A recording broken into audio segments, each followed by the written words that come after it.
নমস্কার বন্ধুরা, আমি মধুমিতা। আমি এসে গেছি আজকে আবার একটা ছোট্ট ভিডিও নিয়ে, দুপুরের খাবারের ভিডিও। তো আজকে হচ্ছে পৌষ মাসের শেষ সংক্রান্তির আগের দিন। তো আজকে আমাদের গ্রামের দিকে নতুন হাঁড়ি করা হয়, মানে যারা পুরানো হাঁড়ি ব্যবহার করতেন, মাটির হাঁড়ি, সেই হাঁড়িগুলোকে বাতিল করে দিয়ে নতুন করে হাঁড়ি আজকে ইউজ করতে হয়। কারণ আমাদের এখানে যে নিয়ম সেটা হচ্ছে কি, আজকে মূলো রান্না হয়েছে, তো সেই মূলোর হাঁড়ি এই 3 দিন ব্যবহার করা হবে না। 3 দিন না, মানে এবার মূলোর হাঁড়িটা বাতিল করে দেওয়া হয়। তাই বলে মূলো খাবো না তা নয়, এই 3 দিন মূলো খাওয়া হবে না আমাদের আর কি।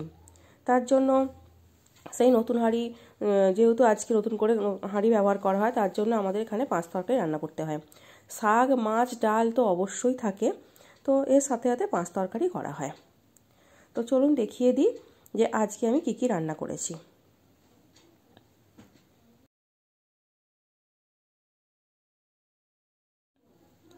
করলা ভাজা, লঙ্কা দিয়ে আলু সেদ্ধ তৈরি, বেগুন ভাজা, রাই শাক ভাজা, 5 মিশালি ডাল, মানে এর মধ্যে 5 রকম ডাল দেওয়া আছে।